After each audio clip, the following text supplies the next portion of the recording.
Masalahnya Nabi Khidir sekarang nabi atau sahabat Nabi?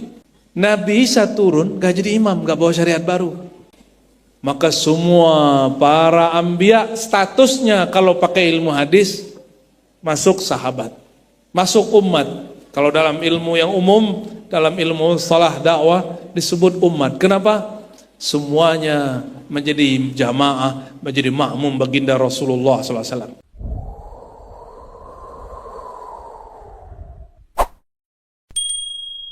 Assalamualaikum warahmatullahi wabarakatuh.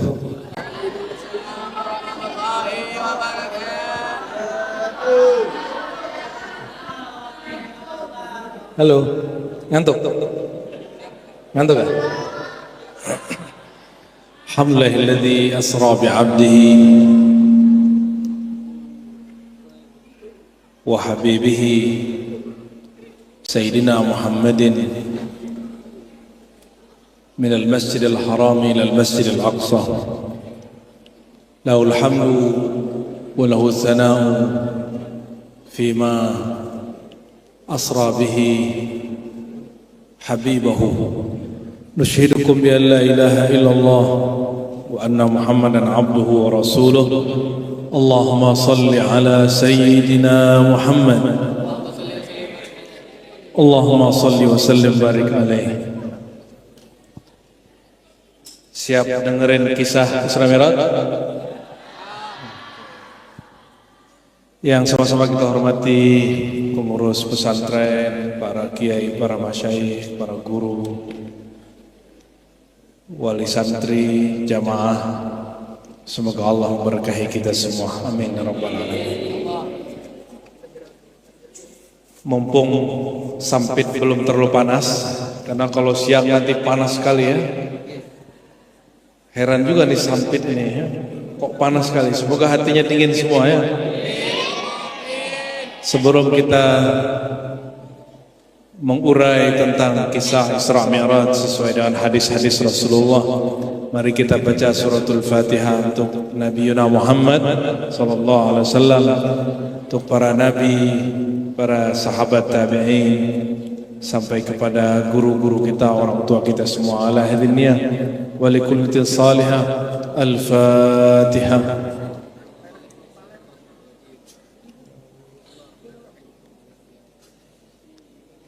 Allah.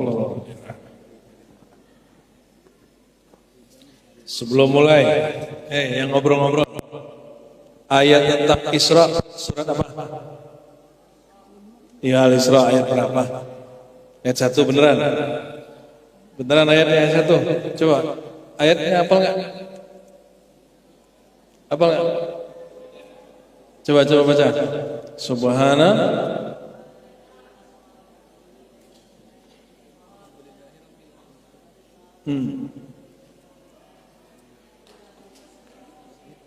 Oke.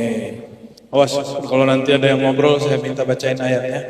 Bukan lagi Al-Isra ayat 1, Al-Baqarah ayat 300. Gak ada kan? Ya, karena gak ada jadi gak usah dibacain. Tapi kalau ada, awas kalau kalian ngobrol ya. Allahumma sholli wa sallim wa barik alaihi Sayyidina Muhammad.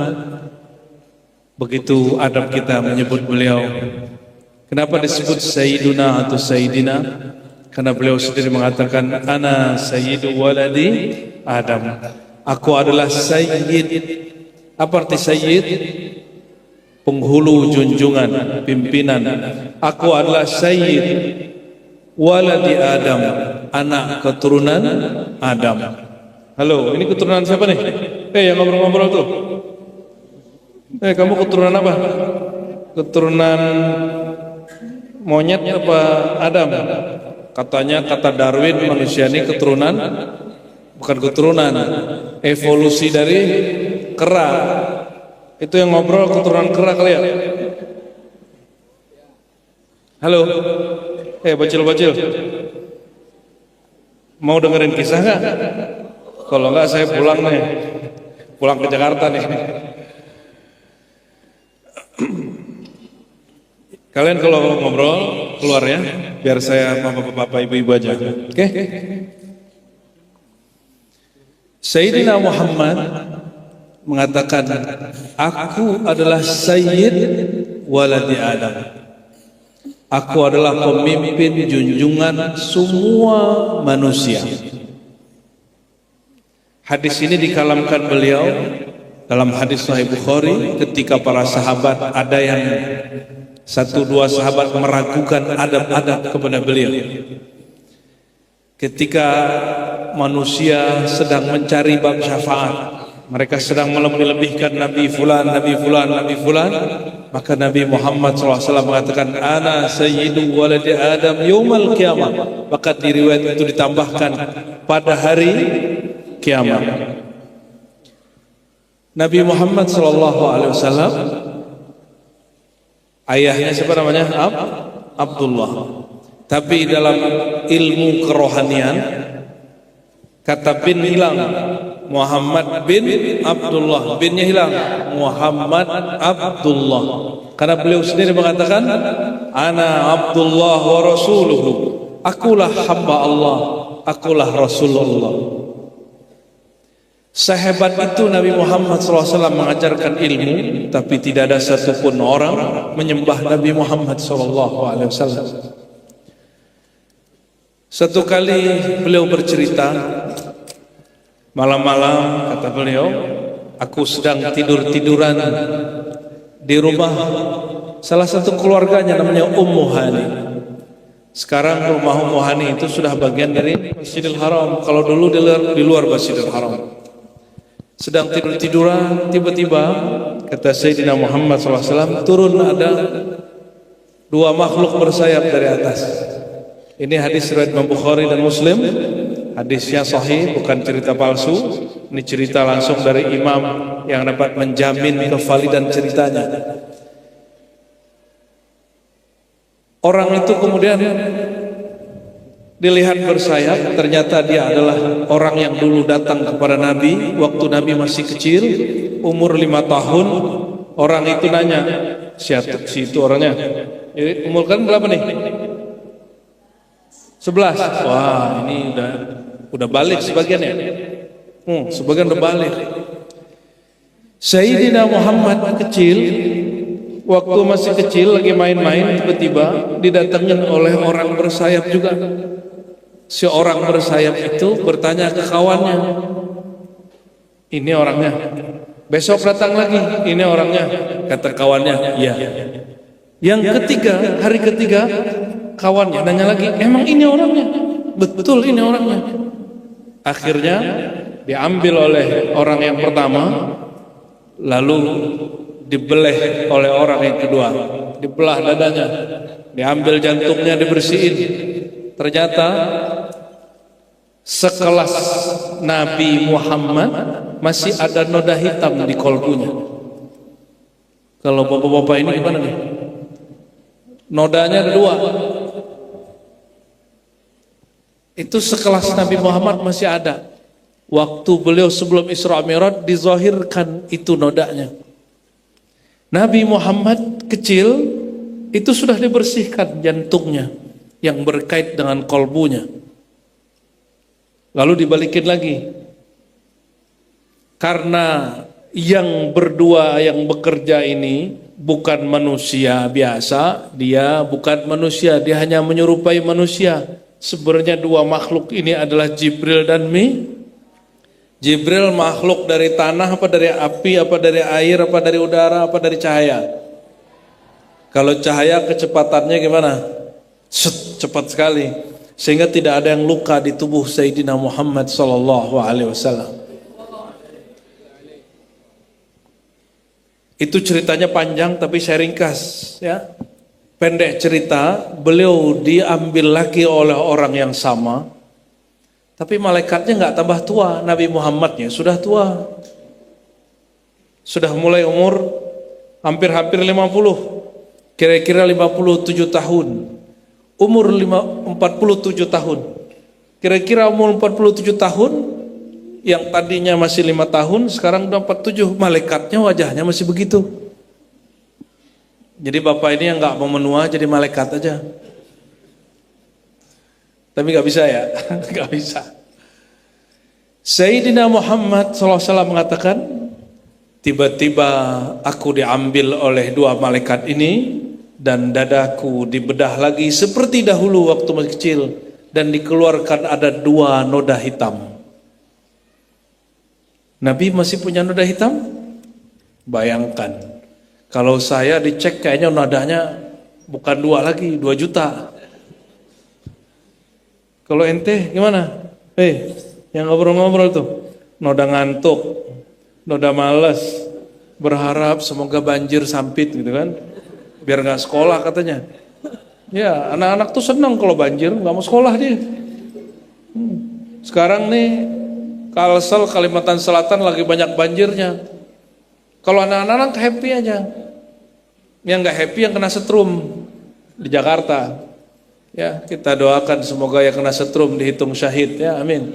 Siapapun yang kena musibah Allah kemudian ridhoi mereka. Amin ya rabbal alamin ya.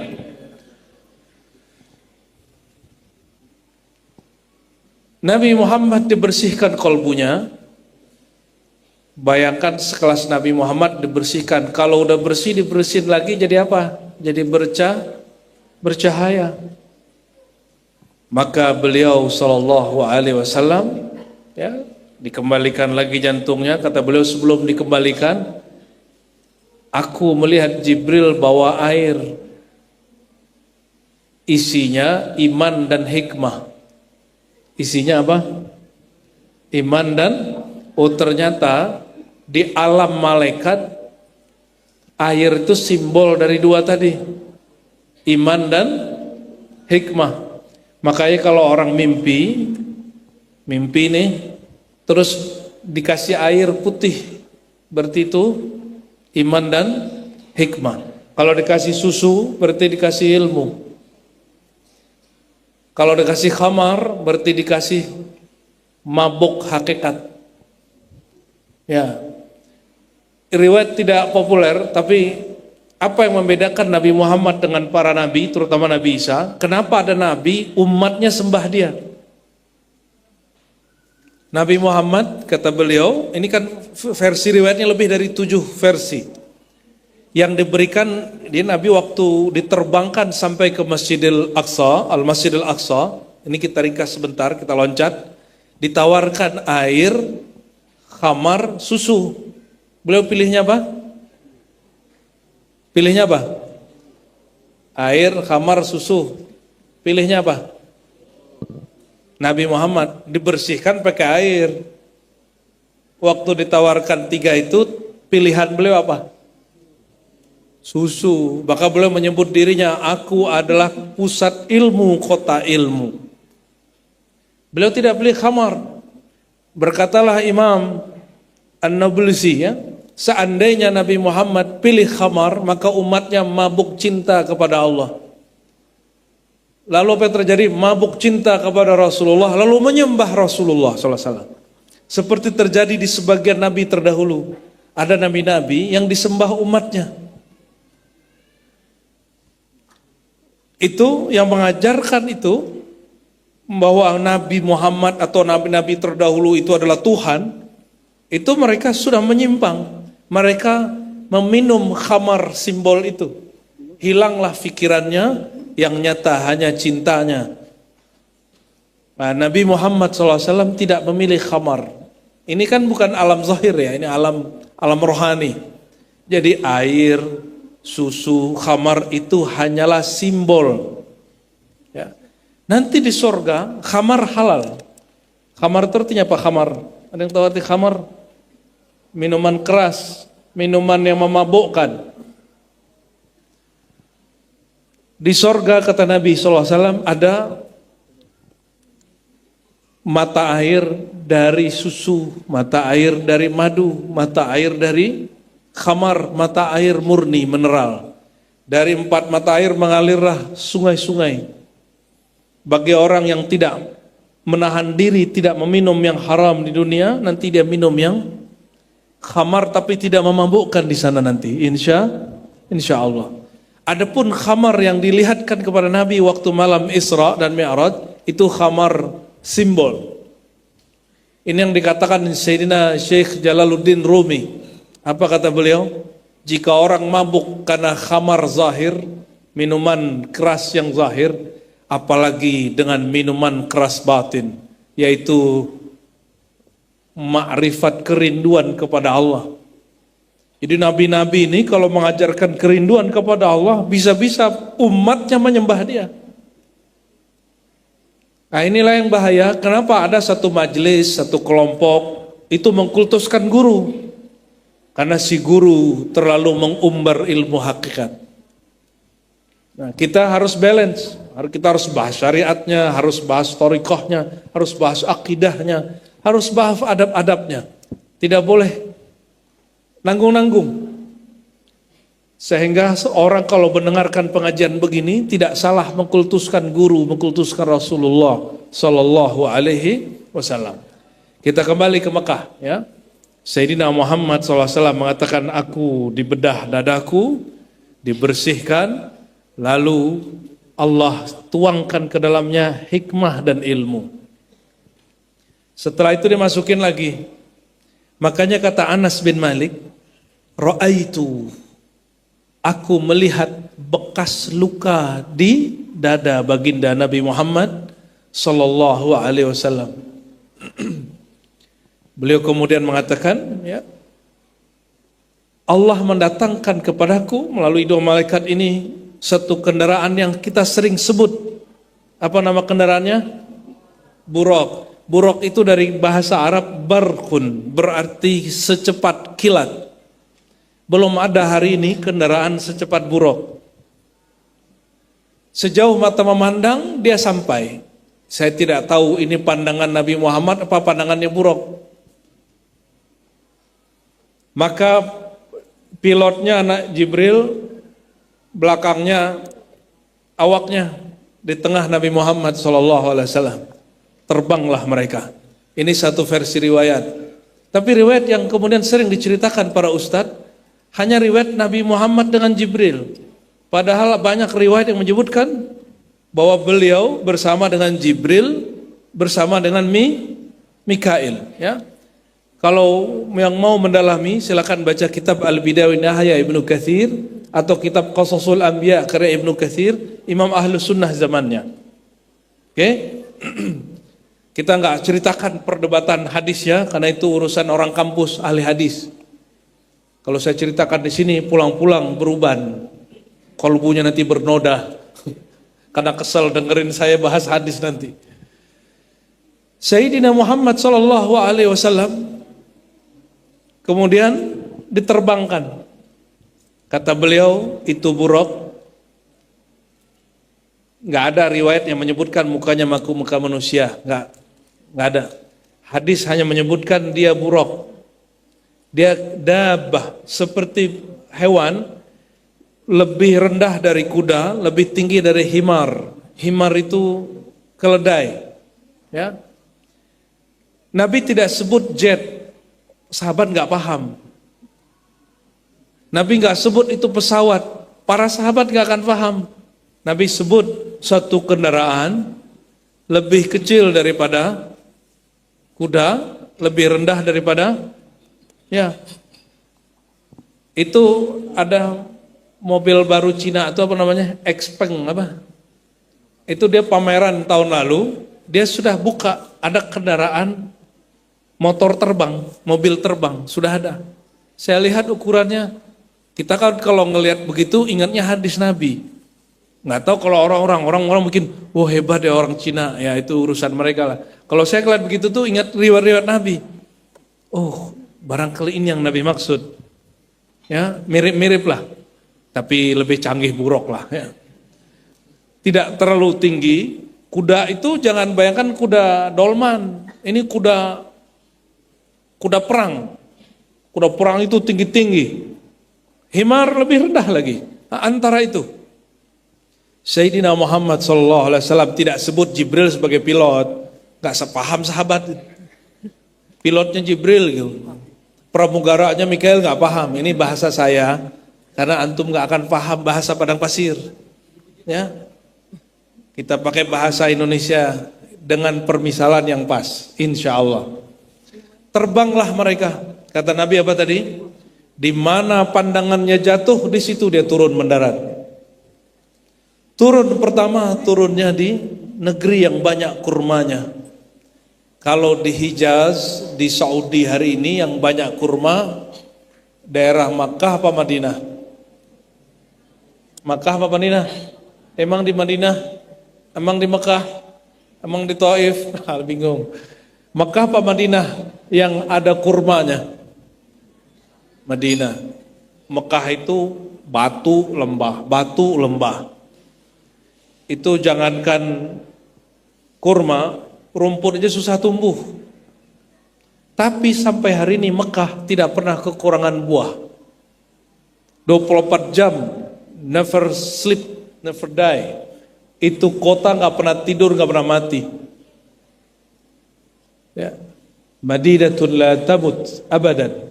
Ya. Itu kota yang nggak pernah mati. Itu kota apa? Kota Makkah. Nabi sampai waktu itu nggak ada di daerah Hijaz yang banyak kurmanya kecuali satu kota namanya Yathrib. Apa nama kotanya? Yathrib. Yathrib ini nama pendiri kampung. Cuma mungkin dia dulu paganis, penyembah berhala. Nabi tidak suka. Tapi Nabi baru mampir. Apa kata Jibril? Ya Muhammad, salli rakaatain. Hei Muhammad, salli 2 rakaat. Shalla rakaatain. Maka sholalah beliau 2 rakaat. Selesai sholat, Nabi Muhammad SAW dikhabarkan Jibril. Wahai Muhammad, inilah tempat satu hajir ilaiha. Kamu akan hijrah ke tempat ini. Ini 3 tahun sebelum hijrah. 3 tahun sebelum hijrah, Nabi Muhammad SAW sudah diberitahu bahwa beliau akan hijrah ke situ. Lalu beliau terbang lagi. Nah, ini dalil. Kalau sampai di satu tempat yang baru, sholat 2 rakaat. Saya tidak melihat ada orang mengamalkan ini kecuali jamaah tabligh dan sebagian orang-orang sufi. Udah jarang orang amalin sunnah ini. Terbang lagi, ya. Kata beliau, perhatikan, kisah Isra Mi'raj itu banyak yang tidak sahih, tapi boleh diceritakan karena tidak berkaitan dengan akidah.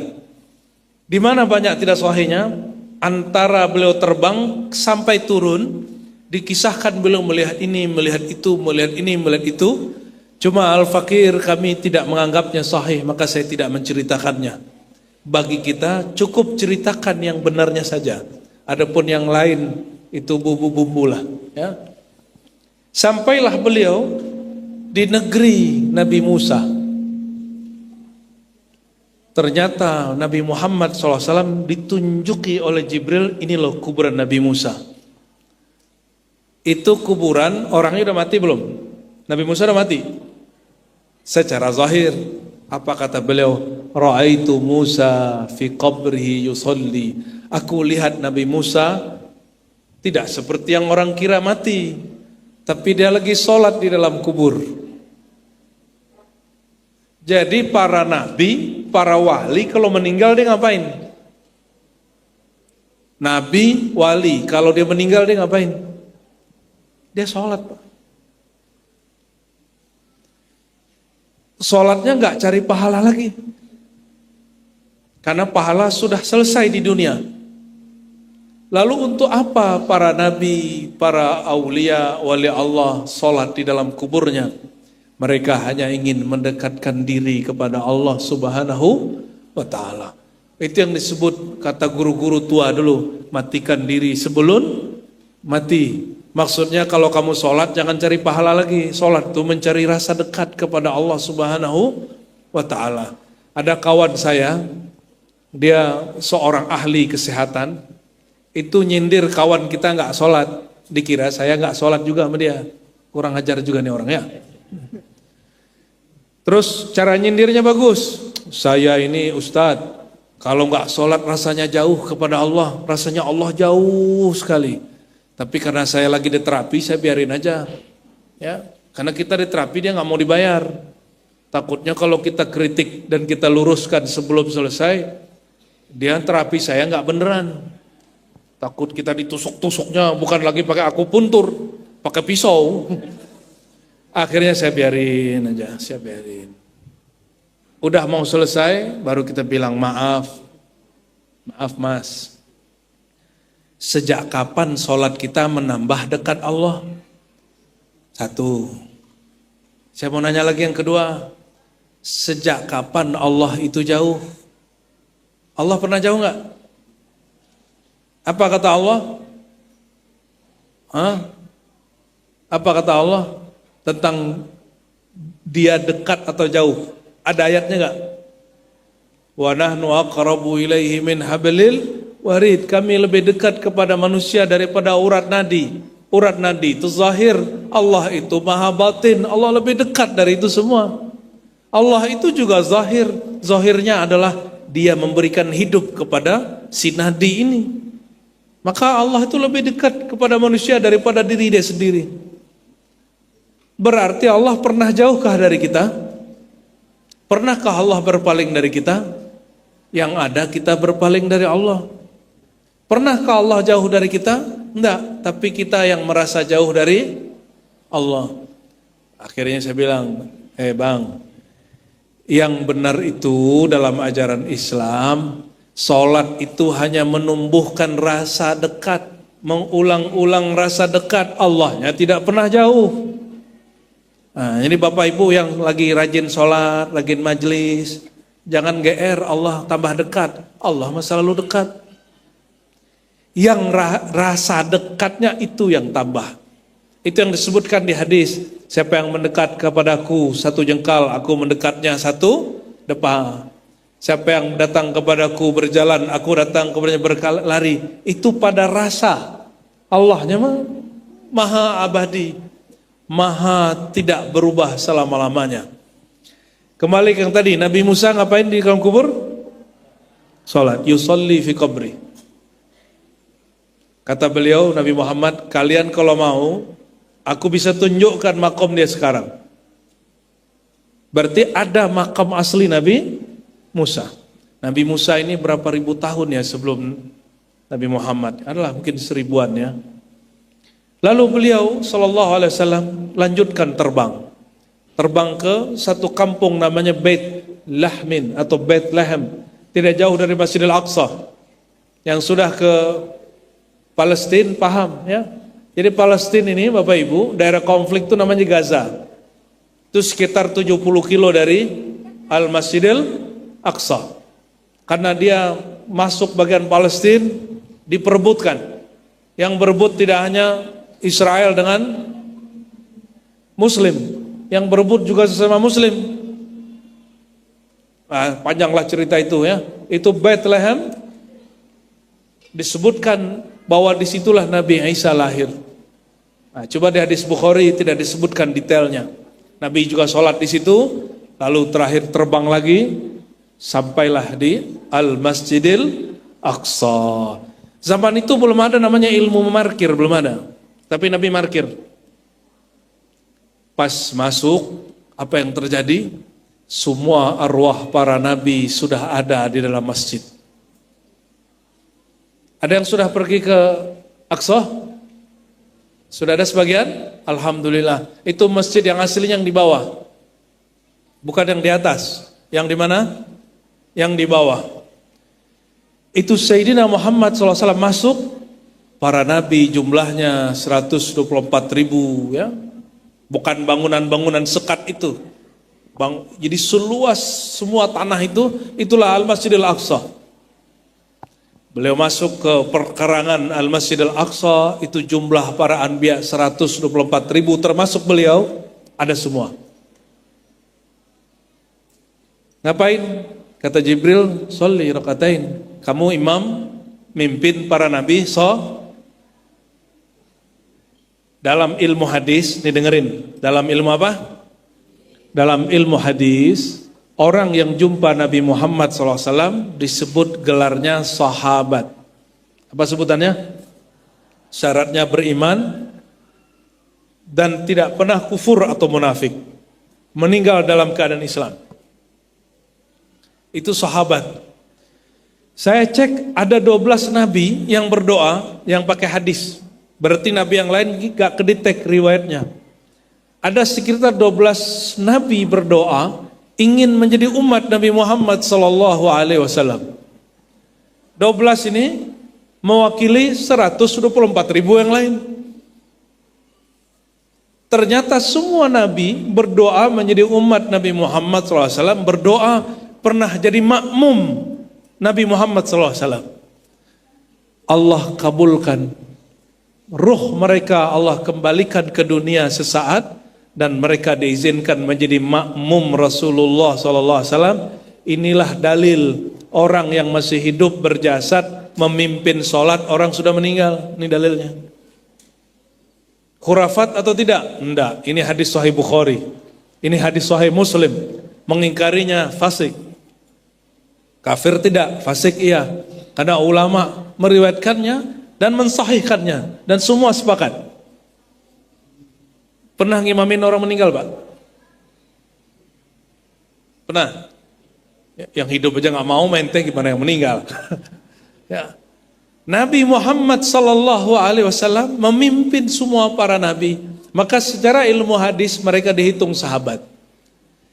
Oke, ada 4 nabi yang dua disepakati hidup, 2 disepakati diperdebatkan hidupnya hari ini.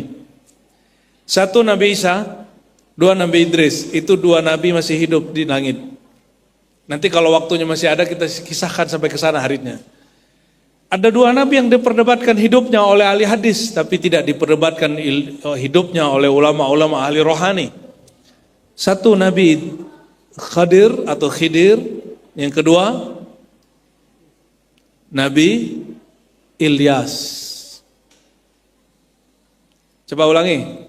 2 yang disepakati hidupnya, Nabi Isa, Nabi Idris. 2 yang diperdebatkan hidupnya, Nabi Khidir.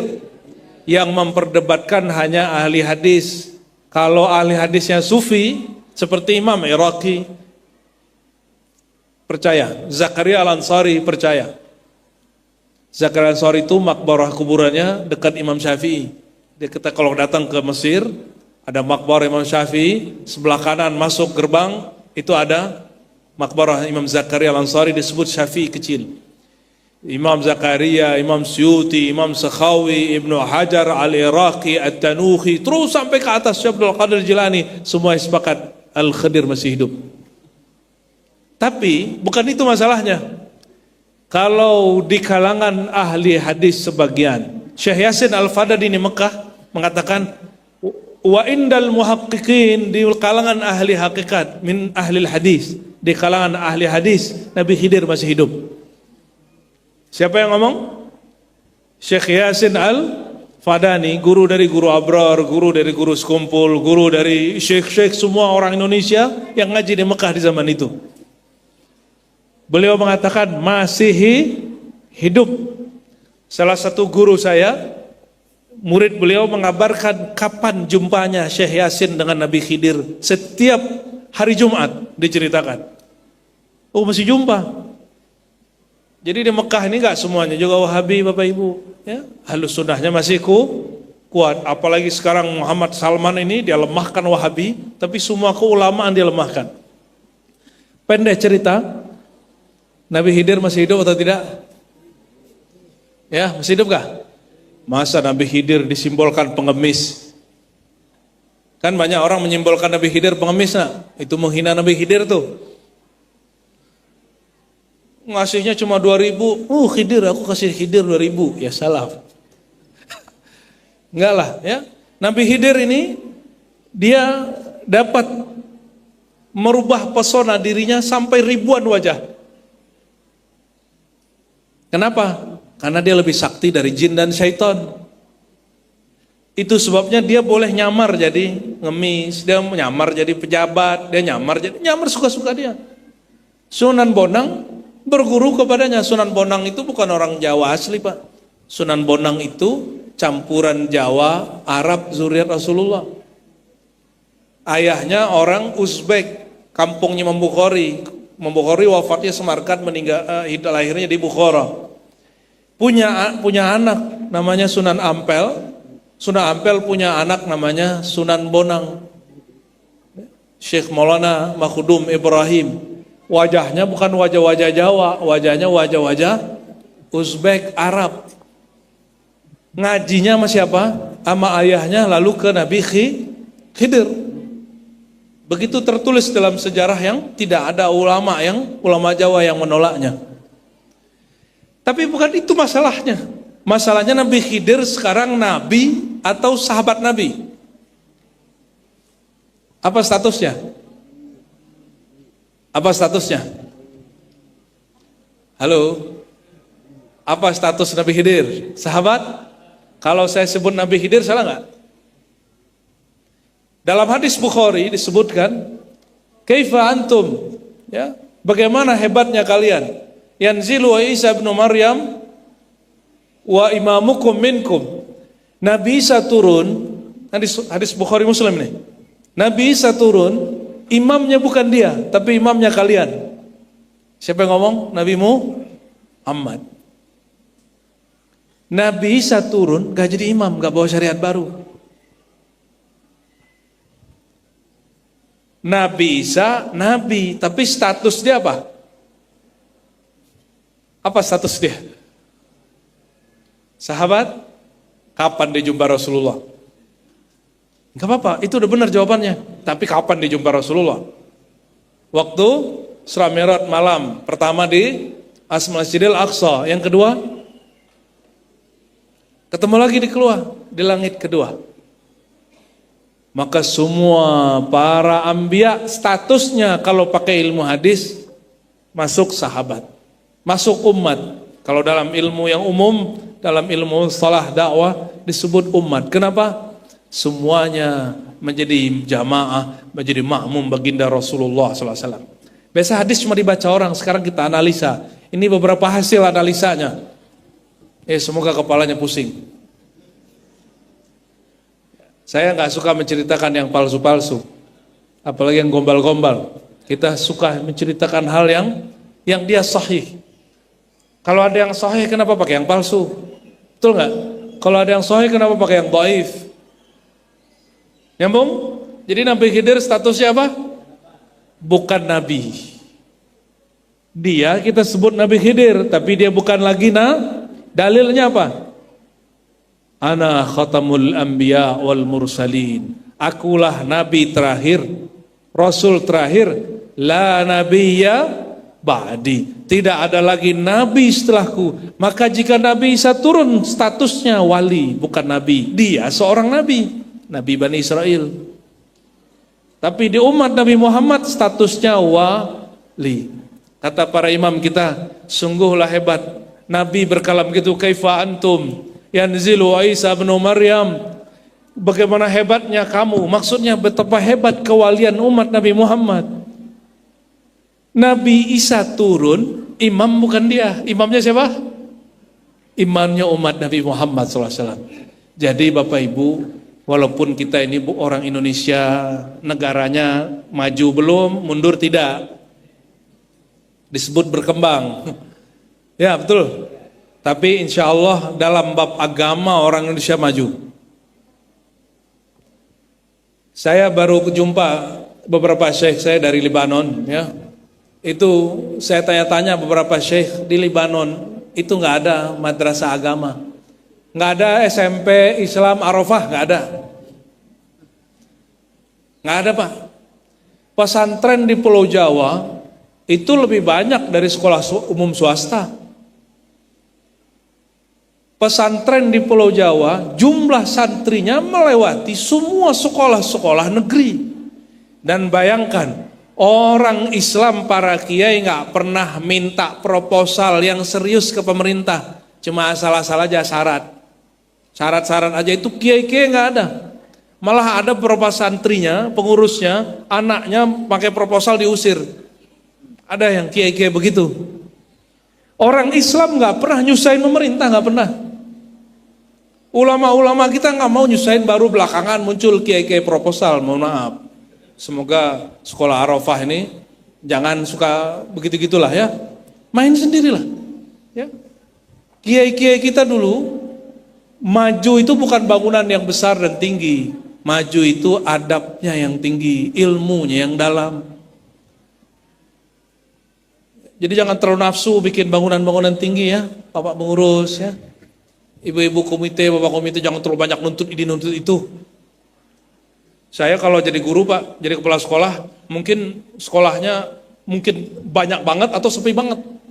Loh kenapa? Itu kalau ada wali kelas wali santri agak rewel, ngatur-ngatur kita di pesantren, saya bilang ini, Pak, Bu, bawa aja anaknya pulang. Ya, saya begitu kalau ngurus. Untung saya nggak kepala sekolahnya waktu itu. Yang kepala sekolah temanku, kalau rapat nggak mau ikut. Ya, dia nggak tahu gimana susahnya kita nyantri dulu kan. Dia nggak tahu gimana kita kalau dulu ngaji dipukul sama guru kita, nggak pernah balas, nggak pernah lapor, nggak ada kita lapor-lapor. Ini baru dikit korban bulian dikit yang disalahin gurunya. Udah ibu-ibu ya, kalau betul sayang sama anak, anak tuh jangan dibelain terus. Anak saya masuk pesantren, itu sama Pak. Entah dia yang salah, entah dia yang benar. Dipukul, yang mukul dia badannya kecil. Saya nggak pernah nuntut, nggak pernah nyalain gurunya, nggak pernah nyalain santrinya. Saya biarin aja. Orang tuanya WA kita bilang nggak usah balas, biarin. Ini resiko anak. Anak-anak saya juga emang kalau ngebully gila ya. Mungkin dia saling bully membuli, yang dibully sakit hati, tangannya naik. Tapi saya tanya, kamu mukul dia juga? Iya dikit katanya. Itu biasa. Kita dulu Bapak ini waktu pulang SD sering tengkar nggak? Saya sekali 3 hari dulu nonjok orang Pak waktu SD. Terakhir kelas 1 MTSN. Nonjok teman sendiri. Kenapa? Mentang-mentang dia anak sepak takraw ya. Kita ditenang-tenang sama dia. Saya bilang, nanti pulang sekolah ada ring di belakang, kita tarung di belakang.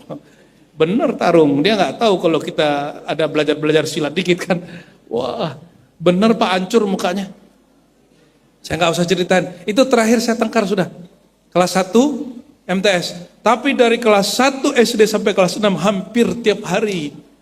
Pulang-pulang kalau nggak ini yang bengkak, ini mata yang merah, kalau nggak ini yang bonyok. Biasa. Makanya mohon maaf sekali. Saya agak prihatin kalau ada orang tua terlalu manjain anak. Pulang-pulang sakit dikit yang salahin guru. Ada guru agak marah dikit dilaporin, astagfirullahaladzim. Sebagai itu orang tua merugi dunia akhirat. Ya. Anaknya nggak akan jadi siapa? Nggak akan jadi apa-apa. Kenapa? Kita kalau dibully orang itu vaksin Mbak. Kita kalau dikata-katain orang, kita kalau tengkar itu vaksin itu. Apakah dengan begitu anaknya mundur atau anaknya bertahan atau anaknya maju? Nanti coba lihat, yang sukses itu bukan anak juara 1-2 yang manja, tapi mereka yang juara di lapangan, yang bisa bertahan hidup. Ini saksi mata. Temen juara, stres. Karena mau masuk kampus ini nggak terima, masuk ini nggak terima, stres. Merasa dirinya sudah tinggi, overestimate. Jadi gila dia. Untung sembuh juga. Jangan terlalu, anak-anak kita nggak mesti pinter di kertas. Dia harus pinter di. Oke, kembali ke Nabi. Nabi Khidir. Itu seorang nabi, betul? Tapi statusnya di umat Nabi Muhammad seorang Kenapa dia seorang wali? Nabi Muhammad bersabda, la nabiyya ba'di, tidak ada lagi nabi setelahku. Ya, gitu ya. Jadi jangan terlalu mengkhurafat-khurafatkan Nabi Khidir. Saya ini Pak, alhamdulillah diizinkan Allah berguru dan belajar thariqat tasawuf. Tapi alhamdulillah guru saya mengajarkan al-aqlu wad-din wasiqani. Akal dan agama itu 2 hal yang mesti dipelihara. Walaupun ada pengalaman rohani, mukasyafah ini, saya nggak jadikan itu mengalahkan akal. Ya, nggak boleh kalah akal. Oleh karena itu di Quran kalimat untuk berpikir itu lebih banyak. Jadi kita bukan yang orang yang sibuk-sibuk ngayal-ngayal masalah rohani, enggak.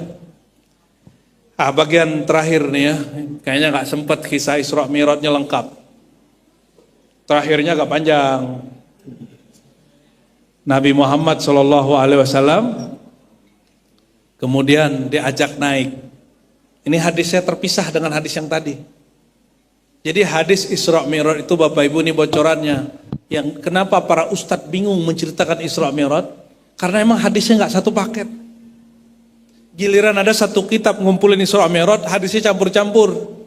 Nah tadi kitab yang saya sebut itu sudah recommended. Qasasul Anbiya dan Al-Bidayah wa Nihayah Ibnu Katsir.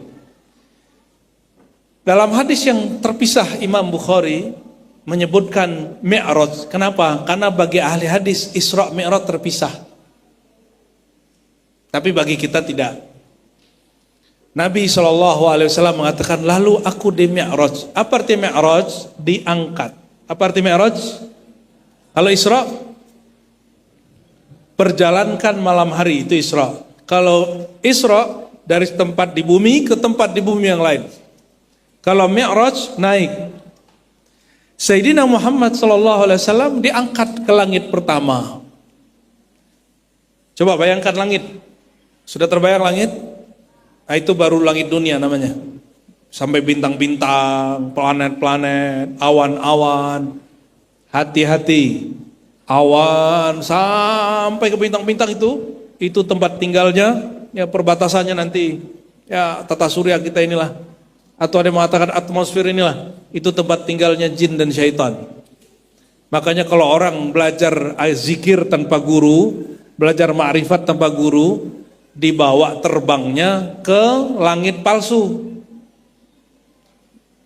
Mohon maaf nih, maka orang kalau bikin cerita dewa-dewa, istananya di mana? Di awan kan? Karena dewa yang dia sembah itu bukan Tuhan, itu syaitan itu. Ya. Kita nggak sebut agama tertentu loh Pak ya, nggak boleh tersinggung. Tersinggung aja ntar kita debat. Kenapa? Masa Tuhan tinggal di awan? Yang ada itu di hadis yang sahih kita dapatkan hadis Imam Muslim, ada dua jenis jin. Ada jin yang berubah-ubah, siluman, ya, atau jin-jin biasa. Ada jin kedua, jin yang lahu ajnihah, yang mempunyai sayap. Tambah banyak sayapnya, tambah sakti dia. Berarti dia tua. Di mana tinggalnya? Antara langit dan bumi. Di awan-awan, di puncak-puncak gunung. Kecepatannya cepat sekali. Dia bisa-bisa ngaku jadi Tuhan. Dia bisa bikin-bikin Pak. Bisa bikin paras palsu, langit palsu. Ini hati-hati. Banyak orang hari ini belajar zikir, belajar ini, belajar itu. Merasa sudah naik ke langit. Masa udah sampai ke aras, itu bohong ya. Jangan percaya. Katakan asyhadu alla ilaha illallah, asyhadu anna rasulullah. Ini tips. Siapapun mengalami pengalaman rohani, melihat alam-alam yang gaib, cukup baca asyhadu alla ilaha illallah, asyhadu anna muhammadar rasulullah. Insyaallah itu langsung buyar kalau itu dari syaitan. Kalau itu hak, maka dia akan dikunci mulutnya untuk tidak mengumbarnya. Lalu Sayyidina Muhammad SAW menembus kampungnya jin dan syaitan itu. Ya, makanya ini hati-hati ya, adik-adik yang anak-anak yang suka naik gunung. Hati-hati ya.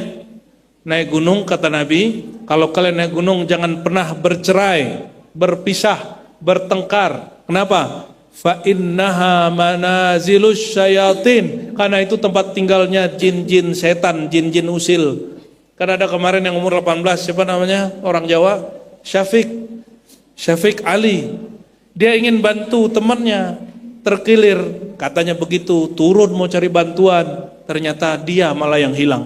Sedihnya bukan main. Ya, gimana perasaan orang tuanya itu? Sedih bukan main itu. Jadi ini bukan larangan naik gunung Pak. Guru-guru, orang tua jangan larang. Juga anak naik gunung. Saya ini juga suka hiking di gunung. Alhamdulillah aman-aman aja. Malah kita naik motor ke gunung Pak, trail. Ya nggak puas pakai kaki, pakai motor kita. Alhamdulillah ya jatuh pernah patah juga di sini. Tapi bukan berarti berhenti. Ya. Terus jalan terus kita. Apa kata Nabi? Hati-hati di gunung. Itu tempat tinggalnya jin-jin setan usil. Jadi kalau kalian naik gunung, jangan ngomong yang jorok-jorok, jangan sombong-sombong, jangan berlaku yang aseksual. Yang paling penting, jangan bercerai. Kompak terus sampai ke atas. Sekarang naik gunung udah enak, udah ada penitianya di bawah, nggak usah sok-sokan bawa ransel ya, bayar aja. Ya orang tua, kalau anak-anak mau naik gunung, program unyu-unyu namanya. Bayar orang, bayar ransel. Kemah nggak usah bikin lagi, sudah dibikinin. Makanan dibikinin, jadi anak-anak kita nggak kecapean. Ya. Baik, Nabi Muhammad naik langit satu, jumpa Nabi siapa? Nabi Adam. Nabi Adam itu ngeliat kalian, oi. Nabi Adam itu kalau ngeliat kalian, itu nangis. Masa lagi ngaji, ngobrol. Nabi Adam ngeliat ke kanan, senyum. Ngeliat ke kiri, nangis. Ngeliat ke kanan, ditanya. Nabi Muhammad, Jibril itu Adam ngapain? Dia kalau melirik ke kanan, dia lihat turunannya masuk surga, maka dia senyum. Oh berarti pulang kampung. Pas lihat ke kiri, neraka. Ya Allah, nggak berhasil pulang kampung. Sedih. Orang tua, anaknya sengsara, sedih nggak? Maka siapapun yang maksiat hari ini, siapapun yang durhaka hari ini, siapapun yang syirik hari ini, siapapun bertengkar masalah agama, ini mau benar aja, udah hijrah masih tengkar aja. Ya, udah soleh masih tengkar aja berebut masjid. Cuma karena masalah sunnah dan bid'ah. Itu Nabi Adam sedih lihat begitu. Sedih belum lihat begitu. Terus naik langsung, tapi ada yang menarik, waktu di pintu langit, ternyata langit itu ada pintunya. Itu malaikat penjaganya bertanya, siapa engkau? Kepada Jibril. Ana Jibril. Jibril udah hampir tiap hari turun, masih ditanya coba. Jenderal malaikat masih ditanya oleh malaikat kopral. Lu siapa? Kata Jibril, itu orang begitu nggak boleh dilawan. Jadi orang yang tugasnya jaga, jangan dilawan. Walaupun kita emosi dikit jadinya. Ya. Ikutin aja, ana Jibril, saya Jibril. Tapi orang begitu jangan kemudian dia tanya kita jawab begitu, tambahin penjelasan. Wa ma'i Muhammad, bersamaku Muhammad, wa qad bu'itsa ilaihi, dialah Muhammad Rasulullah, bukan Muhammad bin Raden Fulan bin Fulan bin Fulan. Ini Muhammad nama gak ini? Ya, Muhammad, tuh kan Muhammad Amin namanya. Bukan Muhammad Amin. Malaikatnya nanya, itu Muhammad Amin orang sampit bukan? Bukan. Ini Muhammad Al-Mab'us yang diutus. Kata yang jaga, marhaban ya Muhammad. Yang disambutnya bukan Jibril, yang disambut siapa? Jibril yang jaga, dia bilang, marhaban ya Muhammad.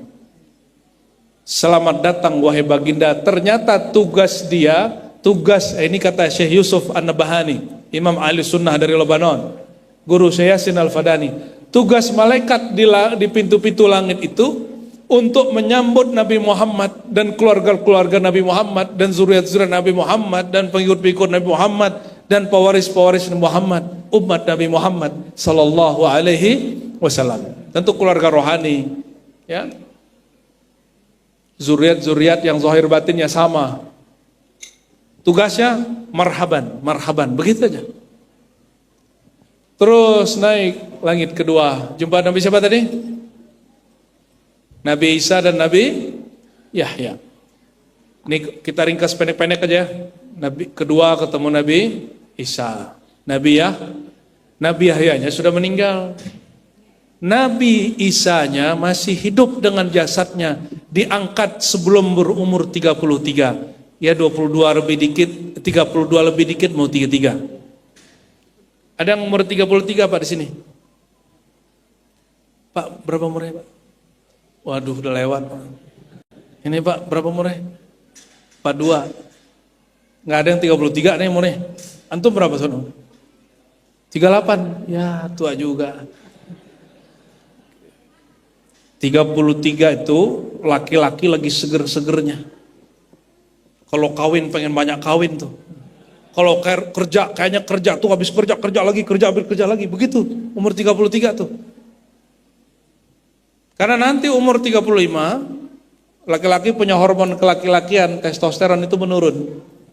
Puncaknya di umur 33. Sayyidina Isa diangkat kira-kira umur segitu, lagi seger-segernya. Dan hatta al-yawm ma yataghayyar wa ma yashibu syaiba.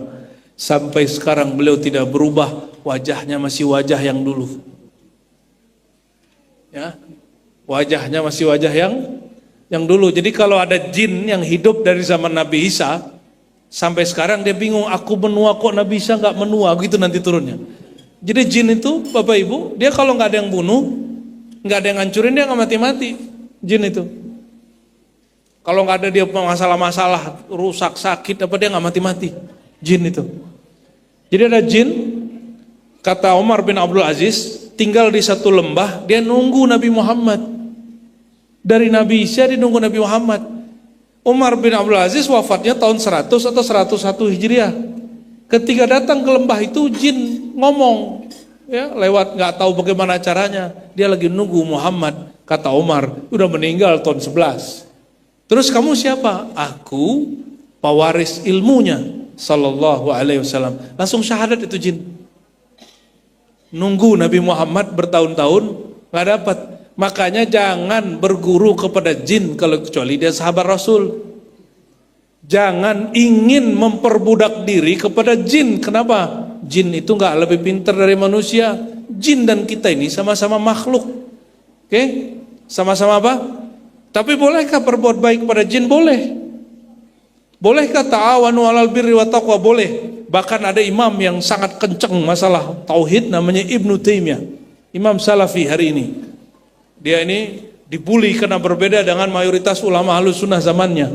Nulis kitab judulnya Al-Furqan Baina Auliya Rahman wa Syaitan. Perbedaan antara wali syaitan dan wali Rahman, wali Allah. Mana Haji Rahman? Nggak ada. Ada ya? Banyak Haji Rahman. Ini wali Ar-Rahman, Auliyaur Rahman wa Auliya'us Syaitan. Apa kata beliau? Beliau ditanya, ma hukmul isti'anah bil jin? Apa hukum isti'anah bertolong-tolongan dengan jin? Ini yang jawab, namanya siapa? Muridnya Ibnu Taimiyah. Yang jawab Imam Salafi, Imam Ahlus Sunnah. Dulu kontroversi dengan beliau. Beliau masih Ahlus Sunnah juga, tapi kontroversial. Kontroversialnya ini akhirnya mengakibatkan dia dituduh macam-macam juga, sebagaimana dia nuduh orang juga macam-macam. Apa kata dia? Orang yang paling kenceng bab jin. La ba'sa bih. Boleh-boleh saja. Ngeri gak? Jadi bertolong-tolongan dengan jin boleh katanya. Makanya jangan heran beberapa perang-perang di Nusantara, di dunia Islam, itu yang ikut perang tidak hanya manusia, jin juga ikut perang, tapi jin-jin muslim. Yang gak boleh itu bersekutu dengan jin, itu gak boleh. Pendek cerita Nabi Muhammad SAW, di langit kedua ketemu Nabi Isa dan Yahya, langit ketiga ketemu Nabi paling ganteng, Nabi Yusuf. Ada namanya Yusuf? Nama ente doang yang Yusuf, mukanya biasa aja. Apalagi? Ada Ustaz Yusuf? Ada Ustaz Yusuf? Mana Ustaz Yusuf? Lah, biasa aja. Yusuf itu kata Nabi, tampannya itu dari Jamalul Mustafa, dari indahnya wajah Nabi Muhammad SAW. Tapi Allah zahirkan. Makanya ibu-ibu sosialita itu gak bisa napas lihat beliau. Kata Nabi Muhammad, jamaluhu min jamali. Dia tampan, itu diambil dari tampanku. Bayangkan. Tapi yang tergoda hanya perempuan. Kalau Sayyidina Muhammad al-Jamal al-Jamil, keindahannya lahir dan batin, kekagumannya kepada beliau tidak hanya perempuan, laki-laki pun cinta, tapi cintanya bukan cinta syahwat. Makanya Sayyidina Abu Bakar Siddiq radhiyallahu taala anhu tidak berani menatap Nabi langsung.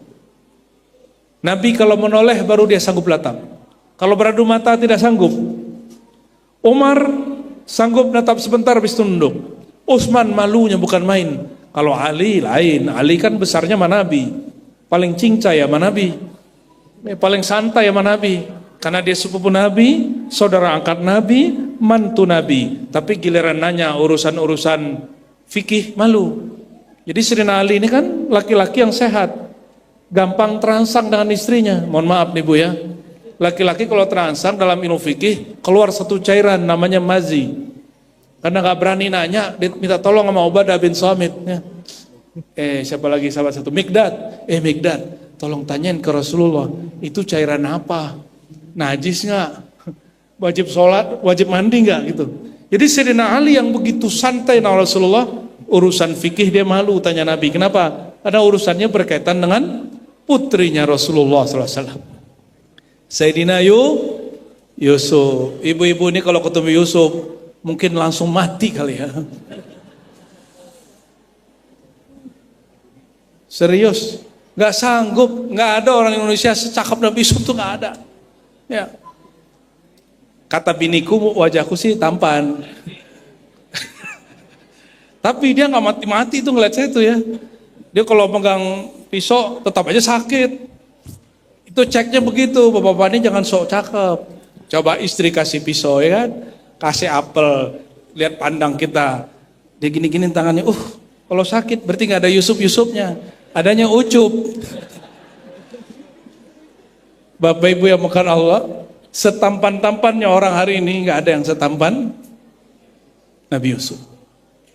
Tapi tampannya Nabi Yusuf itu hanya setengahnya tampan Nabi Muhammad SAW. Ya, jadi nanti tenang di padang mahsyar tampannya Rasulullah itu Allah zahirkan. Lihatlah orang yang paling tampan, yang kalau kita melihat kita seakan melihat nurullah di wajahnya, itulah wajah Nabi Muhammad SAW. Ya, yang Allah abadikan di Quran. Apa kata Allah? Qad nara taqalluba wajhika fis sama. Ya, Allah sebut wajah Nabi dengan wajhika fis sama. Itu penghormatan untuk Rasulullah SAW. Wajah engkau aku lihat ya noleh-noleh di langit. Langit ketiga, langit keempat, ketemu siapa? Nabi tadi yang bersama Nabi saya yang masih hidup. Nabi Idris itu sudah pernah belajar mati. Dimatiin sama malaikat maut. Habis itu minta jatah, kan aku udah mati. Gitu. Makanya dia sekarang punya kartu as. Syarat masuk surga kan udah mati. Kata Nabi Idris, aku kan sudah dimatiin. Habis dimatiin, dihidupin. Nah, itulah pinternya Nabi Idris, Nabi paling cerdas sealam semesta. Tapi cerdasnya hanya separuh dari cerdas Nabi Muhammad SAW. Namanya di bahasa Yunani Hermes. Apa nama Nabi Idris? Hermes. Dari nama dia muncul satu ilmu namanya hermeneutik. Ilmu tafsir orang pra-Islam. Yang sekarang di kolaborasi jadi kemudian ilmu hermeneutik. Ilmu kontroversial. Nabi Idris orang yang pertama menemukan titik huruf aksara. Jadi dulu bahasa Arab, bahasa Suryani, bahasa Ibrani itu belum ada tulisannya. Nabi Idris yang bikin titik, bikin ba, itu dia yang bikin.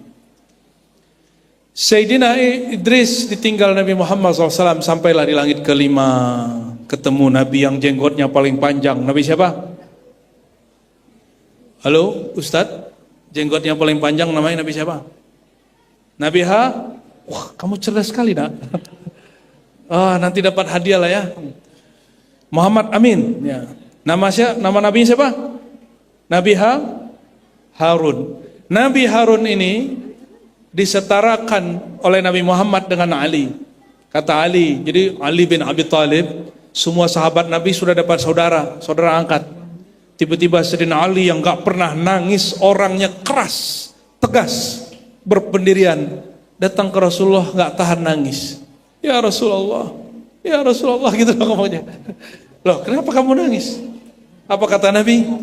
Akhaitan nas, engkau telah mempersaudarakan banyak orang, sedangkan aku tidak ada saudaranya. Sedih Sayyidina Ali. Di hadis Sahih Bukhari Nabi berkalam, Ya Ali, atarda an takuna bimanzilati Harun min Musa. Apakah kamu tidak ridha, tidak senang posisimu seperti posisi Nabi Harun pada Musa? Paham? Cuma nggak ada nabi lagi setelah nabimu. Tidak ada nabi bersama Nabi Muhammad, tidak ada nabi setelah Nabi Muhammad. Jadi Nabi Khidir datang ke Nabi Muhammad, statusnya sahabat.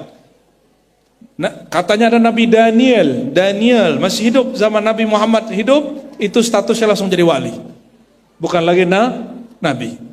Naik ke langit ke 6, ketemu Nabi Musa, nabi yang modusnya sangat tinggi, tapi modusnya sangat baik.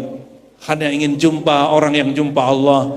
Terakhir ketemu Nabi Ibrahim langit ke-7. Apa kata beliau? Ini saya sampaikan di setiap musim Mi'raj. Nabi Ibrahim mengatakan, ya Muhammad, aqri' assalam minni ala ummatik. Tolong bacakan salamku, sampaikan salamku kepada umatmu. Ini umat Nabi Muhammad bukan? Umat Nabi Muhammad, antum semua dapat salam dari Nabi Ibrahim.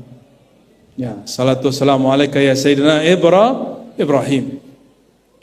Tapi salamnya Nabi ada misinya, ada pesannya. Apa kata beliau? Wahai Muhammad, ya, baligh ummatak, kulli ummatik, sampaikan kepada umatmu. Innal arda, ya, sesungguhnya innal jannata, sesungguhnya surga itu tanahnya subur, tapi nggak ada pohonnya. Maka hijaukanlah, suburkanlah, tanamlah pohon-pohon dengannya, dengan membaca subhanallah walhamdulillah wala ilaha illallah wallahu akbar. Nah, ini sekolah pesantren bukan?